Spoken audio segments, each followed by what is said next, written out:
we all know too well the horror and pain of 9/11. Yeah, but victims' families say pro golfers are bringing back some of that pain, and so is former President Donald Trump. The reason is some top pro golfers have jumped to a Saudi Arabian-backed tour called LIV. Now, it rivals the PGA, and LIV Golf has a tournament this weekend at Trump National Golf Club in Bedminster, New Jersey. And the 9/11 families, they are not taking this quietly. They will be protesting this weekend because they say the Saudis gave support to the 9/11 hijackers. 15 of them were Saudi. So here to talk to us this morning about the situation is Matt Bocchi. He lost his father, John, in the Twin Towers. And he wrote a book about the experience that sent him on a downward spiral. And thankfully, he's recovered. But as with all families, it is a loss that will not go away. Yeah, Matt, it is so great to see you. We thank you for being with us on this Friday. And of course, we are so sorry for your loss. Thank you. Good morning, and thank you for having me. Yes, so we know you and the family organization say Saudis are trying to pull what you call a sports washing. What do you mean by that? What is that? What they're trying to do is use their influence and their money to erase their tarnished reputation, in our opinion. They are funding this event. They are paying these golfers exorbitant amounts of money, and they think by doing so is going to, and it so far has successfully, in some regard, lessened the damage that they have already caused. They think they can erase their bad image in our eyes for what they've done. They're on record for their human rights issues and for what they've done regarding 9/11. So when you hear former President Donald Trump defending having the tournament there, how does that make you feel? We're torn, and we're obviously outraged because at the end of the day, Trump did admit that he knew the Saudis' involvement in 9/11, and the fact, I think, in many regards, if the first LIV event was being held in a totally different state, not close to where I grew up, and nearly 50 miles from New York City, where 9/11 occurred, I think it could have lessened the impact that this is having on us currently. But the reality is this is happening in Bedminster, and this is 20 minutes from where I grew up. Over 750 9/11 families were lost there in that area. And I think the proximity to New York City, proximity to the amount of lives lost in this area is really one of the more impactful reasons that this is hurting us at the moment. And Matt, we've heard the president's comments, but do you know if any of these family organizations have heard directly from the former president? Not to my knowledge. Regarding this, not to my knowledge. Do you think your protests are going to make a difference? This event's going to happen regardless. We know that this event is happening, and the event in October in Miami is going to happen more than likely too. The point we're trying to make is that we aren't going away, and that we are going to continue to voice our frustrations.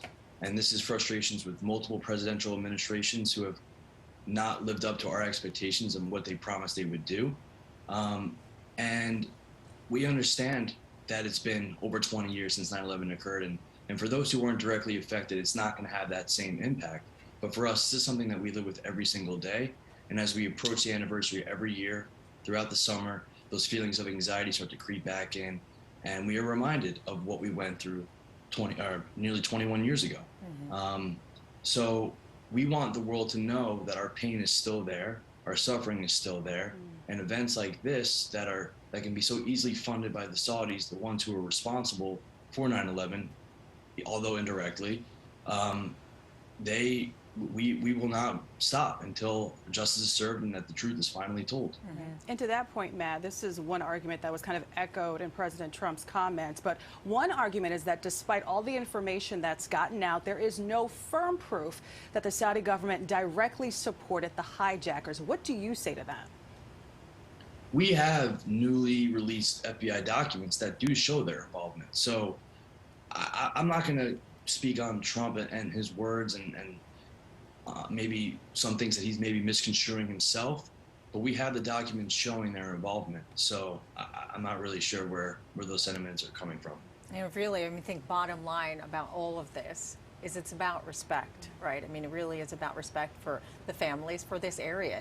It really affected everyone. So has there been anyone of note that has come out in support of what you're doing and your efforts against the Live Tour?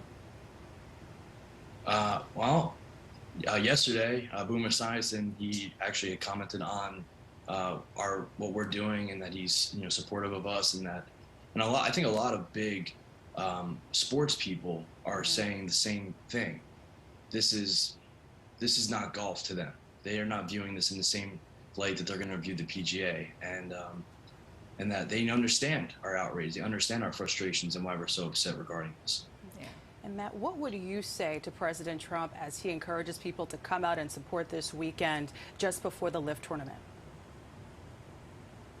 I'd urge him to think about families like mine, or people like me, and there were so many families like mine that suffered. I was dealt a terrible loss, and 9/11 was just the start of everything that I went through. I went through a very trying and tumultuous years after I lost my dad. And so that event started everything. And so I think he needs to realize that it wasn't just, the day ended, I lost my dad, and that was the end for me. In many ways, that was the beginning. And so the pain and suffering that I would endure for the next, from then on, for the next 21 years, is something that I don't think many people could ever understand. Yeah. So I think he should remember that, or should be aware of that as he's saying his comments regarding supporting this tournament. Well, Matt, we feel your pain. We are so sorry for your loss. And I would have to say, I think it's safe to say that most New Yorkers are supporting your cause. Matt Bocchi, author of the memoir, Sway. Thanks for being with us this morning, Matt. Thank you for having me today. Thank you.